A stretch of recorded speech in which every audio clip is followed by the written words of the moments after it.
بسم اللہ الرحمن الرحیم اللہم صلی علی محمد وعلی آل محمد کما صلیت علی ابراہیم وعلی آل ابراہیم انک حمید مجید اللہم بارک علی محمد وعلی آل محمد کما بارکت علی ابراہیم وعلی آل ابراہیم انک حمید مجید۔ السلام علیکم۔ All about clinical psychology and economics YouTube channel پر خوش آمدید۔ نیکسٹ میرا ٹاپک ہے بیہیویئرل چینجز۔ ہم چیپٹر پڑھ رہے ہیں ایموشن، یہ اس کی 3rd ویڈیو ہے چیپٹر کی، اور آج اس ویڈیو میں ہم پڑھیں گے بیہیویئرل چینجز، کرداری تبدیلیاں، جس میں ایم ایس سی سائیکالوجی کے پوائنٹس ہیں، فیشیل ایکسپریشنز اور ووکل ایکسپریشنز، وہ دونوں پوائنٹ بھی ہم اس میں ڈسکس کریں گے، اور خارجی تبدیلیاں جن کو ایکسٹرنل چینجز انگلش میں ہم ان کو بولیں گے، خارجی تبدیلیاں، کرداری تبدیلیاں، یہ بیہیویئرل چینجز میں آتے ہیں یہ تینوں پوائنٹس۔ اب سب سے پہلے ہم دیکھیں گے کہ ہجان جو ہے اس میں کرداری تبدیلیوں کا کیا کردار ہے۔ اس سے پہلے میری ریکویسٹ ہے کہ پلیز جن لوگوں نے ابھی تک چینل سبسکرائب نہیں کیا وہ چینل کو سبسکرائب کر لیں اور بیل آئیکن کو ضرور پریس کریں تاکہ نیو آنے والی ویڈیوز کے اپڈیٹس آپ کو موصول ہوتی رہیں۔ اور میری ریکویسٹ ہوتی ہے سب سے کہ پلیز ویڈیو کو لائک ضرور کیا کریں۔ میں آپ کے لیے بہت محنت سے ویڈیو بناتی ہوں، ویڈیو کو آپ بالکل لائک نہیں کرتے۔ ویڈیو کو لائک کیا کریں اور کمنٹ باکس میں کمنٹ بھی لازمی کیا کریں کہ ویڈیو آپ کو کیسی لگی۔ کوئی بھی سجیشن دینا چاہیں تو موسٹ ویلکم۔ تو چلیے جی اسٹارٹ کرتے ہیں۔ بیہیویئرل چینجز، کرداری تبدیلیاں۔ سب سے پہلے جو خارجی تبدیلیاں جن کو ایکسٹرنل چینجز بولا جاتا ہے۔ نمبر 2 پہ ہے چہرے کا اتار چڑھاؤ جن کو facial expressions due to emotions کہہ سکتے ہیں۔ اس کے بعد ہے 3 آواز کا اتار چڑھاؤ یعنی vocal expressions due to emotions.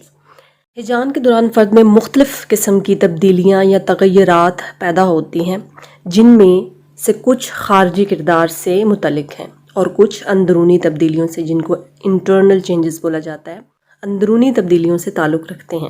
ان کی درج ذیل صورتیں ہو سکتی ہیں۔ خارجی کردار میں 4 طرح کی تبدیلیاں دیکھنے میں آتی ہیں۔ اب سب سے پہلے ہم فرسٹ پوائنٹ جو ہے خارجی تبدیلیاں وہ دیکھ رہے ہیں یعنی ایکسٹرنل چینجز۔ اس میں 4 ٹائپس آتی ہیں، 4 طرح کی چینجز آتی ہیں۔ سب سے پہلے ہے جی تخریب جس کو ڈسٹرکشن بولا جاتا ہے، تباہی بولا جاتا ہے۔ اقتراب ہے دوسری جس کو اپروچ بولا جاتا ہے۔ نمبر 3 پہ ہے فرار جس کو فلائٹ بولا جاتا ہے۔ نمبر 4 پہ ہے رد عمل کا خاتمہ یا سکتہ، یہ دونوں ایک ہی پوائنٹ کے نام ہیں۔ سٹوپر سکتے کو بولتے ہیں اور سٹاپنگ آف ریئیکشن بولتے ہیں رد عمل کے خاتمے کو۔ خارجی تبدیلیوں میں سب سے پہلا پوائنٹ ہم دیکھتے ہیں تخریب، ڈسٹرکشن۔ غصے کے ہیجان میں فرد عموماً توڑ پھوڑ شروع کر دیتا ہے، دوسروں پر حملہ آور ہوتا ہے اور چیزیں اٹھا کر پھینکتا ہے۔ جانور بھی غصے میں کاٹتے نوچتے ہیں، چیختے اور غراتے ہیں۔ انسان تہذیب کے دائرے میں رہتے ہوئے کرداری تاثرات اپناتا ہے، یعنی کہ انسان اور جانور دونوں میں فرق بتایا ہوا ہے کہ ہم ایکسپیریمنٹس جب کرتے ہیں تو ہم انسانوں پر بھی کرتے ہیں اور جانوروں پر بھی کرتے ہیں، ٹھیک ہے۔ جو انسانوں پر نہیں کیے جا سکتے ایکسپیریمنٹس، ان کو جان کا خطرہ ہوتا ہے، ٹھیک ہے، ہم ان کو سرجریز نہیں کر سکتے، ٹھیک ہے، جیسے برین سرجریز ہیں۔ تو پھر کیا کیا جاتا ہے کہ جو ماہرین ہوتے ہیں وہ جانوروں پہ تجربات کرتے ہیں، ٹھیک ہے۔ تو ہم جانوروں کا بھی پڑھتے ہیں کردار اور انسانوں کا بھی ساتھ میں پڑھتے ہیں، کیونکہ جانور ان ایکسپیریمنٹس میں ہم جانوروں کو زیادہ تر استعمال کرتے ہیں۔ یہاں پہ اب بتایا گیا کہ ہجان جو ہے وہ جانوروں میں بھی پایا جاتا ہے اور انسانوں میں بھی پایا جاتا ہے۔ انسان اپنے ہجان کا جو اظہار ہے وہ کس طریقے سے کرتے ہیں، وہ عقل اور تہذیب کا استعمال کرتے ہیں انسان، ٹھیک ہے، اور جانور جو ہے اس میں عقل اتنی تو ہوتی نہیں ہے، ٹھیک ہے، نہ ان میں تہذیب ہوتی ہے، تو وہ فوراً اپنا جو غصہ ہوتا ہے اس کا اظہار شروع کر دیتے ہیں، لیکن جو انسان ہوتے ہیں وہ تہذیب کے دائرے میں رہ کر اپنے تاثرات کا اظہار کرتے ہیں۔ گالی گلوچ کرنا، نفرت کا اظہار کرنا، چغلی کرنا، مقدمہ بازی کرنا وغیرہ سب تخریبی کردار کے مظہر ہیں۔ نیکسٹ ہمارے پاس پوائنٹ ہے اقتراب یا رسائی جس کو اپروچ بولا جاتا ہے۔ خوشگوار اور پسندیدہ ہجانی صورت میں اس کردار کا مظاہرہ کیا جاتا ہے۔ یہ تقریبی کردار کے بالکل الٹ ہے۔ خوشی، غرور، فخر اور وجد کی صورت میں، وجد کہتے ہیں انٹیوشن کو، صورت میں یہ کردار پیدا ہوتا ہے۔ فرد دوسروں سے میل ملاپ کر کے اطمینان اور تسکین کے تاثرات کا اظہار کرتا ہے۔ اب جو اقتراب یا رسائی ہے، اپروچ تبھی کی جا سکتی ہے جب آپ خوش ہوتے ہیں یا کسی سے ملنا چاہتے ہیں، خوشگوار موڈ ہوتا ہے، پسندیدگی کا اظہار کرتے ہیں، ٹھیک ہے۔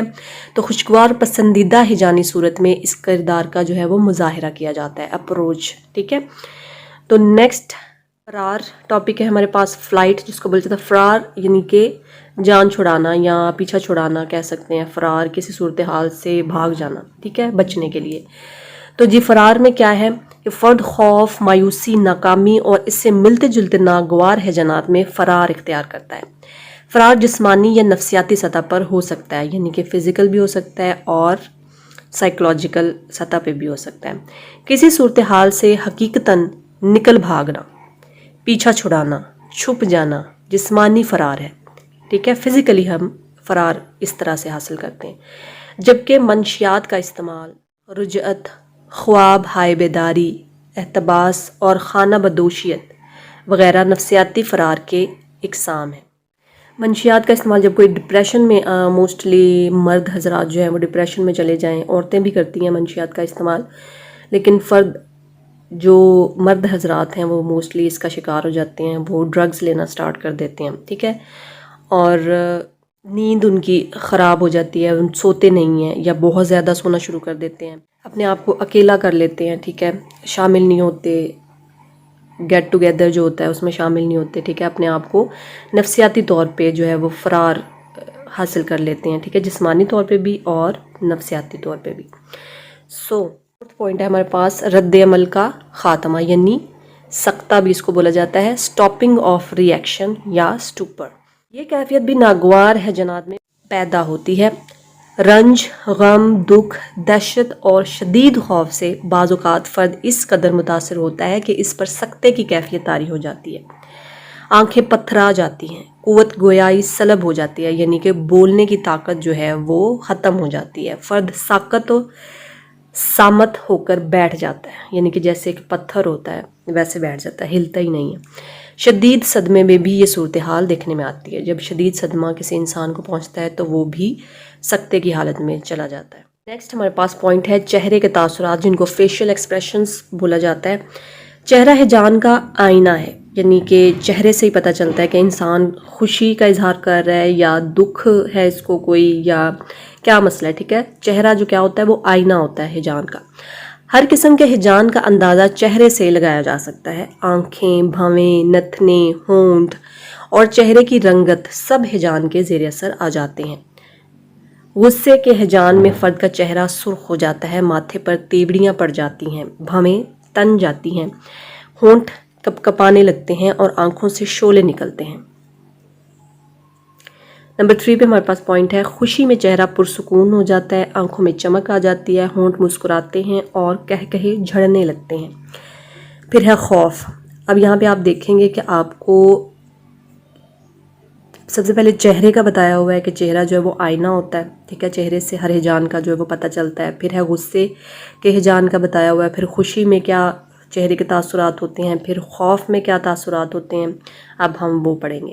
خوف میں رنگ پیلا پڑ جاتا ہے، منہ کھلا رہ جاتا ہے، آنکھیں پھٹی کی پھٹی رہ جاتی ہیں، ہونٹ خشک ہو جاتے ہیں، آواز گھٹ جاتی ہے، یعنی کہ دب دب کے آواز نکلتی ہے، دبی ہوئی۔ رنج، غم اور اذیت میں چہرہ اداس اور مرجھایا ہوا لگتا ہے، آنسو بہنے لگتے ہیں، ہونٹ کانپتے ہیں، فرد دانت بھینچ لیتا ہے، چہرے کی رنگت سنولا جاتی ہے۔